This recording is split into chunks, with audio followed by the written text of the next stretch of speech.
مجھے اس سوسائٹی میں آئے چند دن ہی ہوئے تھے۔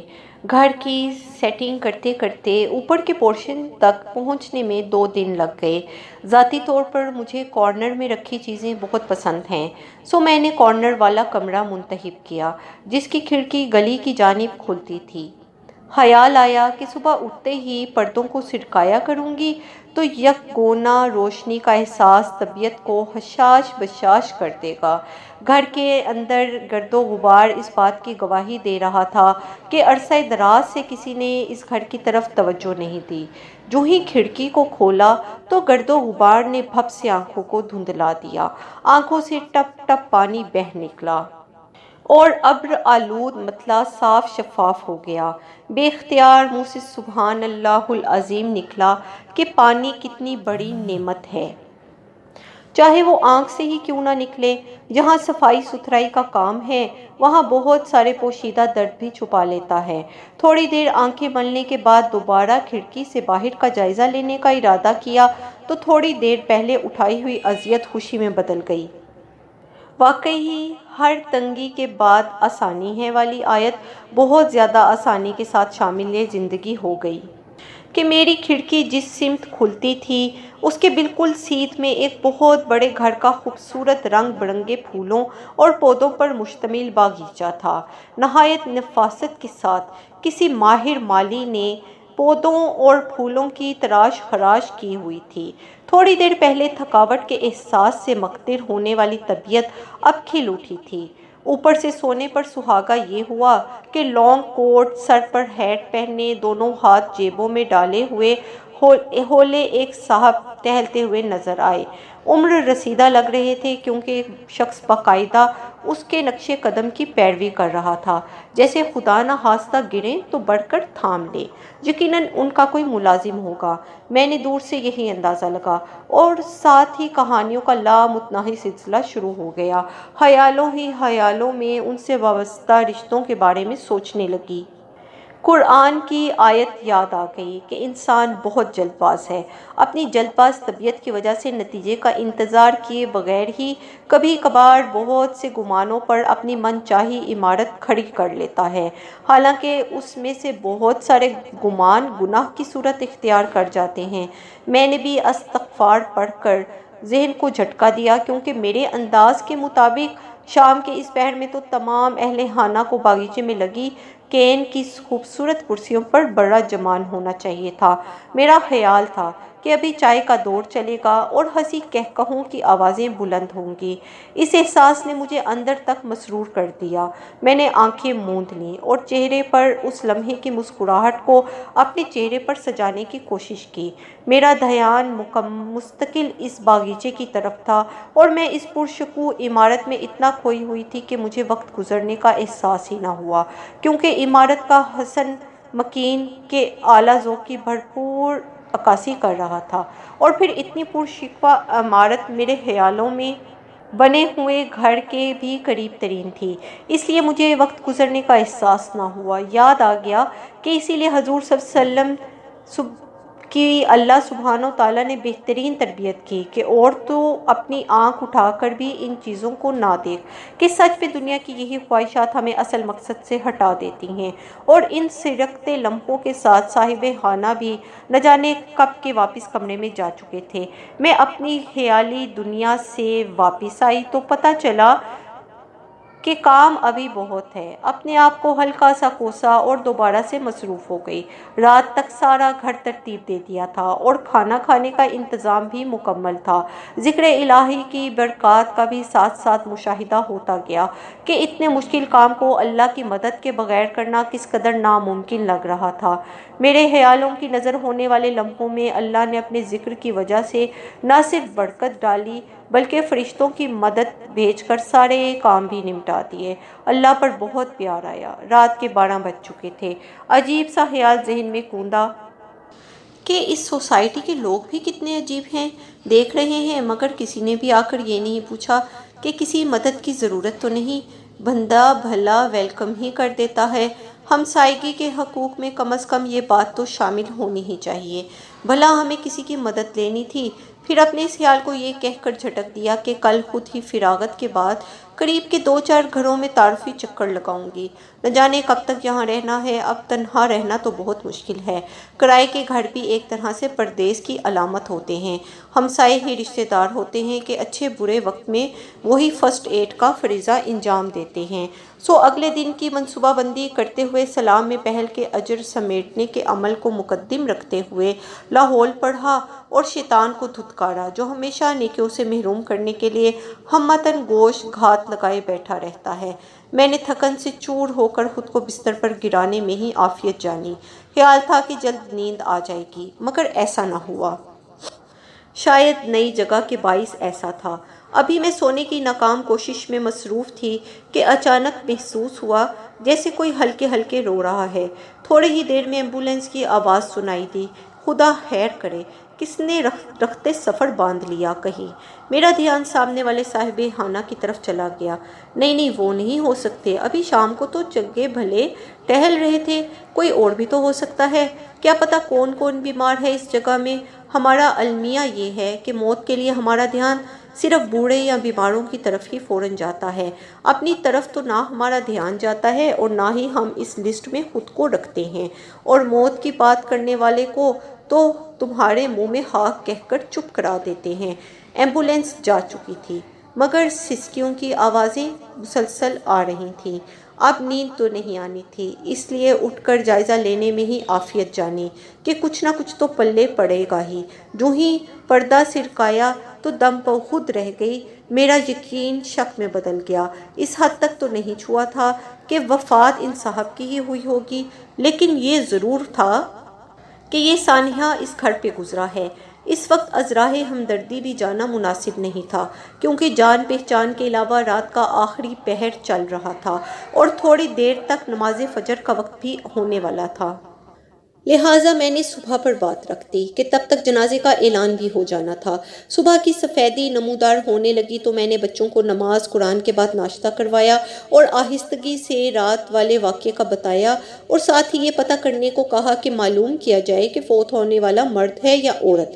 جب کچھ دیر کے بعد معاملہ حل ہوا کہ صاحب خانہ، جو تمیز الدین کے نام سے جانے جاتے ہیں، وہ اچانک حرکت قلب بند ہو جانے سے اس جہان فانی سے رخصت فرما گئے ہیں، اور ساتھ ہی یہ عقدہ کھلا کہ وہ عرصہ دراز سے ملازموں کے رحم و کرم پر تھے۔ یہ خبر بجلی بن کر گری اور میں نے بچوں کے ساتھ چلنے کو ضروری سمجھا۔ بچوں کو جنازہ پڑھنے، قبر میں تدفین اور بعد میں مٹی ڈالنے کے بعد کم از کم پونا گھنٹہ سورۃ بقرہ کی آخری آیات اور مغفرت کی دعائیں پڑھ کر واپس آنے کی ہدایت دے کر میں نے چائے کا بندوبست کیا کہ آخر رات بھر کی بھوک پیاس تو انہیں بھی لگی ہوئی ہوگی، چاہے وہ ملازمین ہی ہیں۔ میں اپنا فرض اور حق ہمسائیگی ادا کرتے ہوئے بچوں کے ہمراہ ناشتے کا سامان لے کر کھلے ہوئے گیٹ کو عبور کر چکی تھی۔ ملازم کو سامان پکڑایا، جو اس نے ان الفاظ کو دہراتے ہوئے پکڑ لیا: آپ نے خواہاں تکلیف کی۔ میں کوئی بات کیے بغیر ملازم کی رہنمائی میں اس کمرے تک پہنچی جہاں میت رکھی ہوئی تھی۔ کمرے میں رکھی ہوئی ایک کرسی پر سلام دعا کے بعد میں بیٹھ گئی۔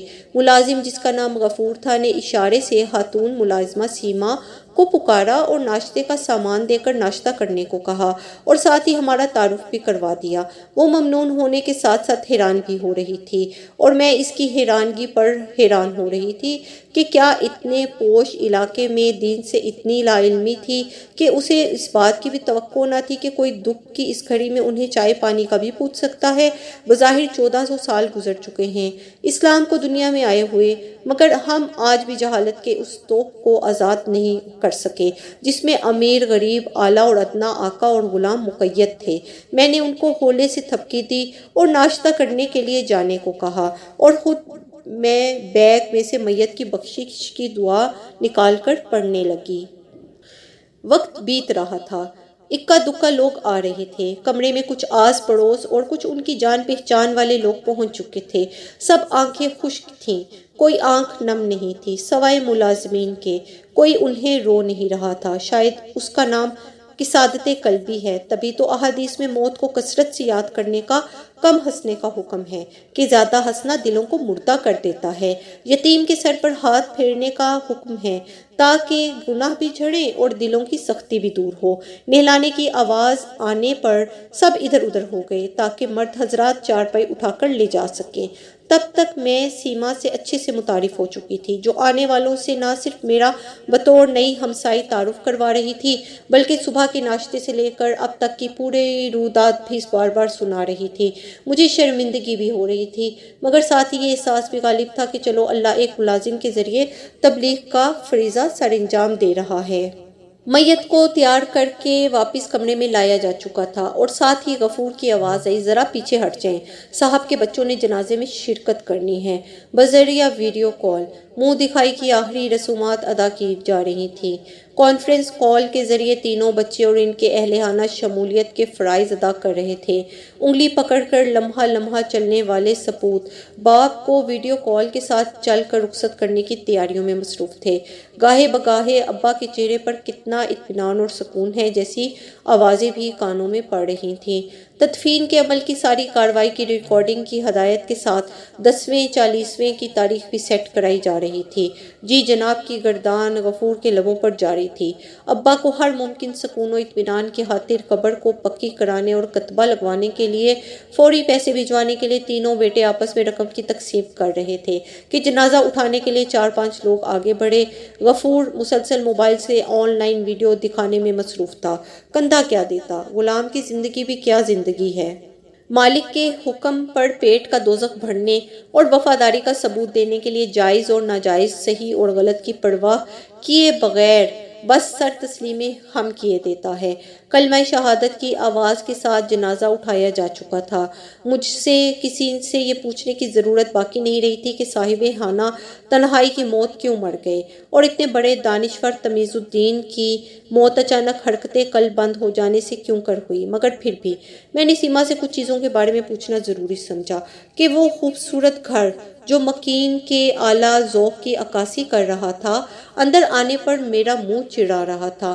میرے استفسار پر اس نے بس ایک ہی جملے کو بار بار ہاتھ ملتے اور پلو سے سوکھی آنکھیں پوچھتے ہوئے دہرایا، باجی انہیں کوئی بیماری نہیں تھی، نہ شوگر، نہ بلڈ پریشر، نہ دل کا عارضہ تھا، بس او جی آندے پکھے سن، انہاں نوں کوئی تھوڑی نہیں سی، بس جی لبدے سن اے پک لے گئی انہوں جی۔ وہ رشتوں کے بھوکے تھے، انہیں کسی چیز کی ضرورت نہیں تھی، انہیں یہ دکھ ہی مار گیا۔ میں نے اور کوئی بات کرنا مناسب نہ سمجھا، مجھے لگا کہ کوئی اور بات سننے تک میں بھی رخصت ہو جاؤں گی۔ آنسو آنکھوں کی قید سے آزاد ہو چکے تھے۔ ہم دونوں کے ساتھ ساتھ کمرے میں بیٹھی دیگر خواتین بھی آنسو بہا رہی تھیں اور اولاد کے نیک اور فرما بردار ہونے کی تمنا کر رہی تھیں۔ میری سوچوں کا نہ ختم ہونے والا سلسلہ لامتناہی رکنے کو نہیں آ رہا تھا کہ کیا اولاد کی تمنا اس دن کے لیے کی جاتی ہے؟ اولاد کی خاطر رب کو ناراض کرنے میں بھی کوئی کسر تک نہیں چھوڑی جاتی۔ اب بچوں کے روشن مستقبل کے لیے ماں باپ ہر آندھی طوفان سے ٹکرا جاتے ہیں۔ ماں اپنے حصے کی خوشیاں اور باپ اپنے حصے کی اولاد کو ہر دکھ درد سے بچانے کے لیے ان کی جھولی میں ڈال دیتے ہیں، اور جب ان کی فصل کاٹنے اور پھل کھانے کا وقت آتا ہے تو باغ اجڑ چکا ہوتا ہے۔ بے شک سب کے ساتھ ایسا نہیں ہوتا، مگر جگ بولتی یہی کہانی ہے۔